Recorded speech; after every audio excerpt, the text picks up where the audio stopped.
네, 어제에 이어서 오늘도 코로나19 확진자가 1,000명대 아래로 발생을 했습니다. 그리고 돌아오는 내일 0시부터요. 수도권에서는 5인 이상의 사적인 모임이 전면 금지됩니다. 한편 영국에서 빠르게 확산 중인 코로나19 변종이 아직 국내에서는 발견되지 않은 것으로 파악됐는데요.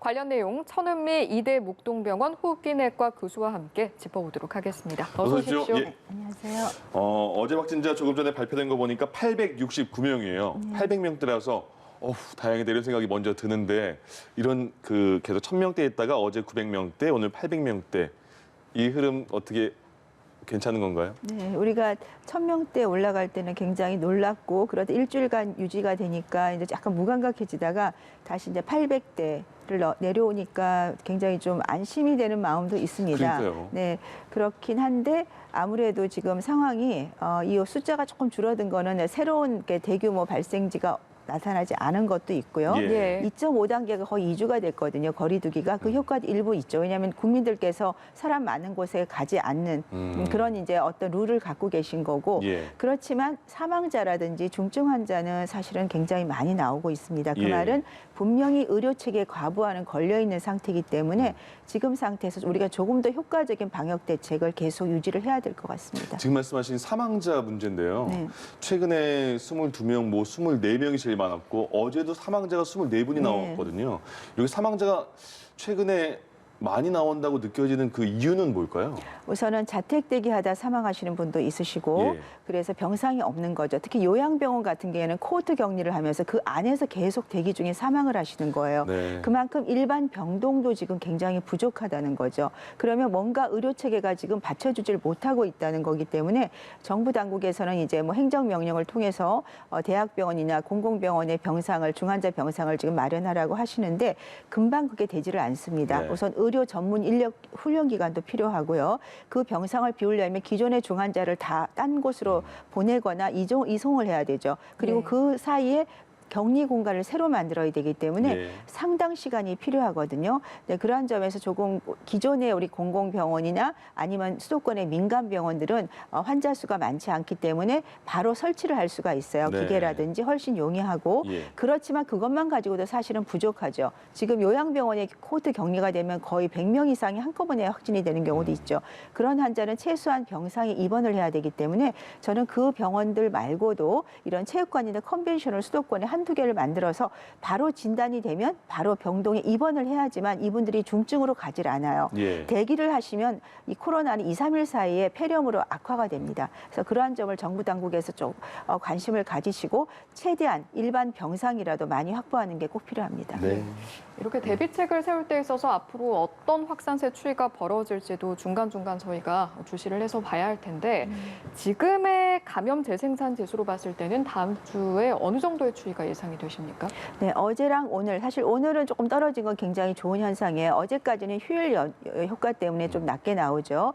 그런데 지금 1.2 정도가 되기 때문에 1,000명이면 1,200이 나온다는 얘기고 예. 그거는 우리가 확진자를 찾아서 나오는 거지만 지금 아까 선별진료소 굉장히 많은 분들이 검사를 받고 상당히 많은 분들이 무증상 감염으로 확인이 됐죠. 예. 그거를 고려하면 지역사회 감염은 굉장히 많아요. 그래서 우리가 거리 두기가 필요한 이유는 이 무증상 감염자들은 본인이 타인에게 감염만 시키지 않으면 확산세가 떨어질 수가 있거든요. 그래서 최대한 선별진료소를 많이 확장을 해서 그러니까 지방에도 아마 선별진료소를 지금 만들고 있는 것 같습니다. 예. 그러니까 주기적으로 꼭 검사를 해주시고 정부 당국도 수도권도 상시 선별진료소를 좀 마련을 해서 3주간만 하지 말고 코로나19가 없어질 때까지는 기본적으로 검사를 무료로 받으실 수 있게 해주는 게 필요할 것 같습니다. 예. 처럼 선별진료소 확대를 비롯해서 정부에서도 다양한 방법과 지침들을 모색하고 준비하고 있는데 이런 지침들 가운데 좀 보완해야 할 점이 있다면 어떤 것들이 있다고 보시는지요? 지금 이제 사실은 그 5인 이상 집합 금지를 하셔서 이제 연말 연시 때 모임을 많이 자제를 하고 있습니다. 그렇지만 이제 이게 5인이 이하다 보니까 10명이 가서 5명씩 나눠서 네. 다닐 수도 있고 그 모임이라든지 그리고 식당 같은 경우도 나눠서 할 수가 있죠. 또 지방으로의 풍선 효과는 분명히 있을 겁니다. 대부분의 국민은 잘 지키겠지만 예. 젊은 층에는 꼭 꼭 가야 되는 분들이 있죠. 그래서 지방으로 이동 제한도 조금 같이 동반이 되면 더 효과적이라고 생각이 들고요. 예. 그리고 이제 가정에서 제가 항상 그 신속 항원 키트 검사를 좀 권장을 드리는 이유가 이번에 임산부가 아이를 조금 잃어버리는 불행한 일이 있었죠. 사산하셨죠. 네, 예. 그게 이제 그 PCR 검사 결과를 기다리다가 그런 거예요. 그렇기 때문에 그런 경우는 이제 증상이 있거나 그러면 신속 항원 검사를 하시면 PCR과 거의 유사할 정도의 그런 나오거든요. 예. 그래서 그런 신속 항원 검사를 응급수술이나 응급기관에 요양병원 그리고 개인적으로 아이들이나 임산부들이 집에서 사용할 수 있게 조금 제공을 해주시면 많이 도움이 될 것 같습니다. 예. 정부가 지금 중대본 회의를 하고 있고 그 크리스마스 시즌 그리고 새해 방역 대책을 지금 논의하고 있는 중이고 11시에 발표를 한다고 하거든요. 네. 어느 정도의 수준에서의 방역 대책이 나와야 좀 효과가 있을까요? 네, 지금 3단계 격상은 이제 경제 문제로 계속 좀 연기를 하고 있죠. 그러면서 2.5에서 여러 가지 이제 방역 대책을 내세웠고 사실 5인 이하의 집합 금지는 3단계는 10인 이하거든요. 네. 훨씬 더 강력한 집합 금지입니다. 그런데 문제는 5인 이하지만 3단계와 다른 건 다중 이용 시설이 열려 있어요. 예. 백화점이나 식당이나 그런 곳을 이용을 할 수 있게 되어 있기 때문에 국민들이 협조를 하는 방법밖에 지금 없는 거죠. 예, 그래서 정부 당국에서는 이렇게 수도권을 벗어나서 비행기라든지 KTX를 탈 때는 이건 제 개인적 네. 의견입니다만 좀 PCR 검사를 무료로 받을 수 있으니까 PCR 검사가 음성인 사람만 좀 탑승을 한다든지 그렇게 하면 비수도권에서는 조금 감염 확산을 저지를 할 수가 있거든요. 예. 예, 그런 방역 대책 그리고 지금 확진자가 이렇게 많이 나오는 곳이 보통 요양원, 노인센터, 교도소 이런 데 밀집도가 높은 것이죠. 네, 그런 곳에는 지금 정부에서 수도권은 뭐 1주 간격, 비수도권 2주 간격으로 검사를 해주신다고 했는데 지금 다른 지방에 전수검사 하시는 곳을 보면 굉장히 밀리고 있어요.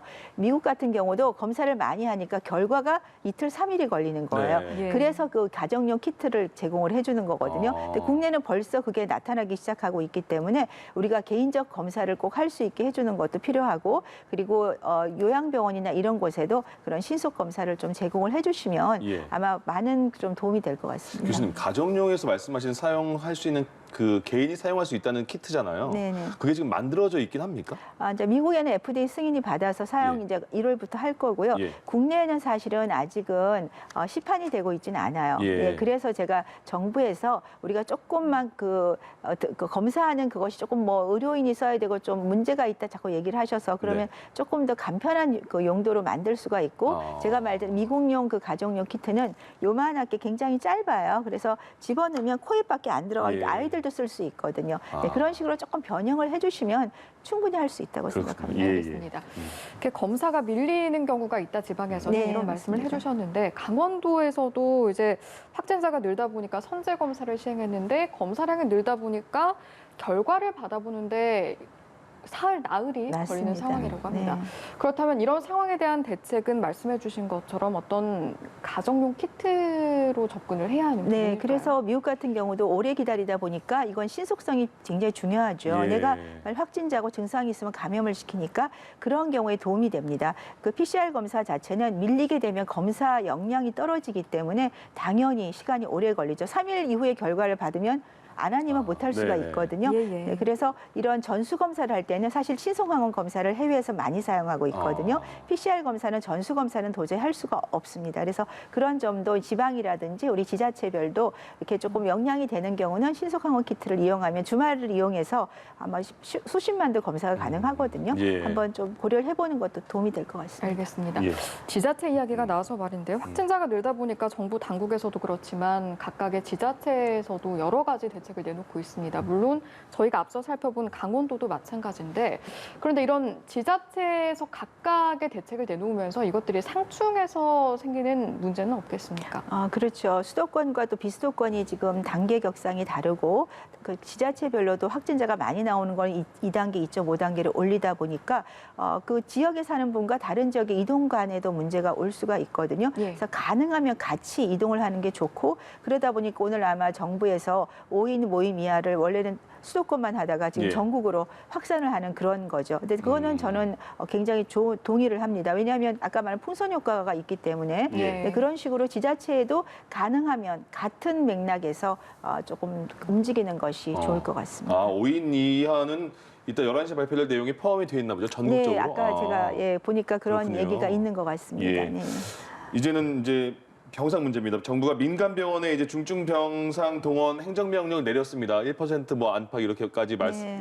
말을 했는데 문제가 이 병상을 내놓고 확진자를 받는 그 환경을 만드는데도 시간이 걸리고 그리고 지금 중환자분이 계신데 어디로 옮기느냐 그분들의 병상은 또 따로 있느냐 확보를 지금 현장에서는 어떻게 느끼세요? 이 확보 과정에 대해서. 그래서 공공병원이라든지 민간병원 같은 경우는 조금 이전이 쉽습니다. 예. 그런데 지금 말씀드린 대형 병원들, 소위 빅5라 하는 그런 병원들은 중환자들이 굉장히 중환이세요. 네. 그러다 보니까 다른 병원으로 이동이 굉장히 어렵죠. 예. 그래서 병원 자체에서 다른 병동을 아예 중환자 병실로 만들거나 아니면 새로이 코로나 중환자를 받을 병실을 새로 만들어야 되기 때문에 예. 시간이 상당히 필요하죠. 거의 2, 3주가 최소한 필요하고 또 거기에 들어가는 인력이 일반 중환자보다도 4배 이상이 필요하거든요. 그러다 보니까 간호인력, 그다음 의료 인력에 대한 훈련 기간, 모집 기간이 많이 필요해서 예. 한 2, 3주간은 사실은 공백이 있을 수 있습니다. 그런데 다행스러운 것은 민간에서 병원을 완전히 제공을 하고 또 이런 부천에 있는 대학병원에서도 한 병동을 완전히 코로나19를 위한 병동을 만들고 있다고 합니다. 예. 그래서 그 점에 대해서 정부 당국에서는 충분한 재정 지원을 약속을 해주시면 아마 민간 병원의 지원이 저는 원활히 될 거로 생각합니다. 그렇지만 그것만 가지고는 이 확진자를 전부 입원을 시킬 수가 없기 때문에 네. 60대 이상 기전질환자는 무조건 입원을 해야 되고 제가 초기 치료가 제일 중요하다. 예. 초기에 치료를 잘하면 절대 중환으로 가는 비율이 한 2%도 안 되거든요. 막는 게 중요한 거죠. 그렇죠. 예. 그렇게 하기 위해서는 입원을 우선해서 수액도 맞고 뭐 스테로이드도 쓰고 그다음에 이게 혈전이 많이 생겨요. 코로나서 항응고제도 쓰게 되면 정말로 사망률을 줄일 수 있거든요. 예. 그래서 아까 말한 체육관 컨벤션 같은 걸 꼭 하나 만들어서 한 수백 명을 같이 우리가 치료를 할 수 있는 점도 있습니다. 네, 예. 알겠습니다. 자, 이번에는 영국에서 확산되고 있는 변종 코로나19 바이러스 이야기를 해보도록 하겠습니다.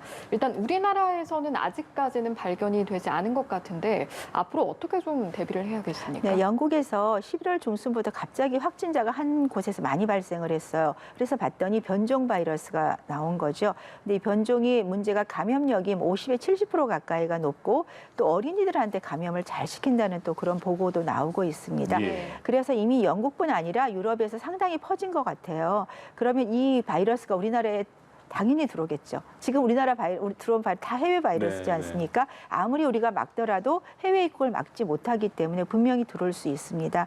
그래서 정부 당국에서는 당분간이라도 유럽에서 들어오는 비행기의 입국자에 대해서 철저하게 PCR 검사나 검역을 해 주셔야 될 것 같고 자가격리 후에 가끔 검사를 안 하고 자가격리를 푸는 경우가 있는 것 네. 같습니다. 네. 꼭 PCR 검사 후에 자가격리를 풀어주시고 우리도 최대한 방어를 해야겠죠. 그런데 다행스러운 건 아직 백신에는 아마 효과 있을 거다. 이 바이러스도 막아낼 수 있다고 하니까 네. 최종적인 목표는 우리가 백신에 대한 구매라고 생각합니다. 그렇군요.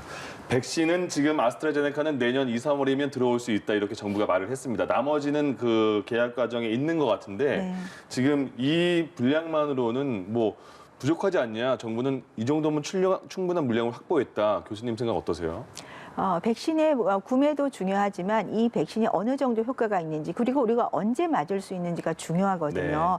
사실 다른 나라는 지금 맞고 있고 내년 3, 4월이 되면 아마 많은 인구가 맞을 것 같습니다. 근데 우리는 이제 2월, 3월이 되면 아스트라제네카를 맞을 수 있다고 하시는데 아스트라제네카는 사실 아직 임상 3상이 완전히 완료가 안 돼서 FDA 승인이 조금 늦어질 수가 있어요. 네. 근데 국내는 뭐 따로 검증을 하시고 맞겠다고 하지만 그 분량도 1,000만 명분이지만 순차적으로 들어올 거고 우리는 내년 11월까지 접종을 지금 완료할 계획이라고 하는데 그렇게 되면 다른 나라에 비해서 거의 한 3, 4분기 6개월에서 이상 늦어지게 되죠. 예. 그러면 경제라든지 여러 가지가 힘들어요. 지금 사실 의료진들이 대단히 많이 지쳐가지고요. 예. 그만두는 의료진도 꽤 많거든요. 예. 그래서 저는 정부 당국이 꼭 부탁드리고 싶은 것은 외교적 노력을 동원해서 최대한 많은 백신을 구매해서 우리도 조금 더 빨리 지금 사실 부작용면은 거의 검증이 됐다고 생각합니다. 예. 그래서 안정성에는 저는 크게 걱정을 안 하고 있기 때문에 많은 국민들이 빨리 효과적인 백신을 맞았으면 좋겠습니다. 예, 알겠습니다. 여기까지 하겠습니다. 지금까지 이대 목동병원 호흡기내과의 천은미 교수와 함께했습니다.